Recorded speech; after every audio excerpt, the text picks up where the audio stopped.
કે આ જે નિર્ણય લેવામાં આવ્યો છે કેમિસ્ટોનો જે હડતાલનો, તે કયા કારણોસર લેવામાં આવ્યો છે, કુંજનભાઈ? આ છે ને કોરોના પહેલા 2015માં ઓનલાઈન ફાર્મસીની રજૂઆત થઈ હતી, ત્યારે ગવર્મેન્ટે ઓનલાઈન ફાર્મસીને મંજૂરી આપી હતી.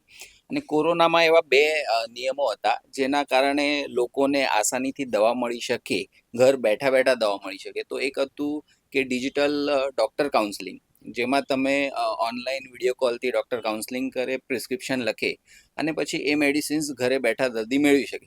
તો કોરોનામાં આ વાત યોગ્ય હતી, કેમ કે લોકોને વધુ બહાર નીકળવાનું નહોતું, ઘર બેઠા બેઠા દવા મળે એ.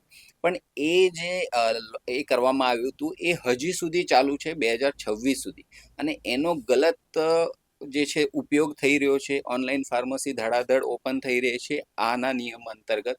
ઓનલાઈન એ ઓટોમેટિક એઆઈ દ્વારા પ્રિસ્ક્રિપ્શન જનરેટ કરાવે છે. અને એવા સંજોગોમાં શું થઈ રહ્યું છે કે બેફામ ડિસ્કાઉન્ટ્સ, બેફામ મેડિસિન્સની સપ્લાય થઈ રહી છે.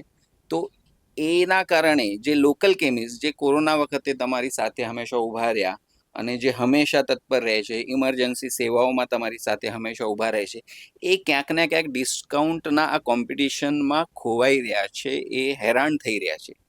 તો એ સમજાવવા માટે અમારી કેમિસ્ટ એસોસિએશન આજે ગવર્મેન્ટને રજૂઆત કરે છે.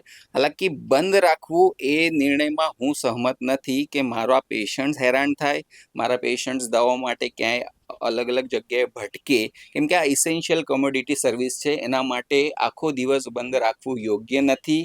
મારી રજૂઆત રહેશે કે એ તમે અડધો દિવસ કે 2 કલાક કે તમે હાથમાં કાળી રિબિન બાંધીને મોં બંધ રાખીને તમે કોઈ પણ પ્રકારે એનો વિરોધ કરી શકો. બંધ કરીને હજુ ઓનલાઈન ફાર્મસીને પ્રમોટ કરવા જેવું આ વિષય છે.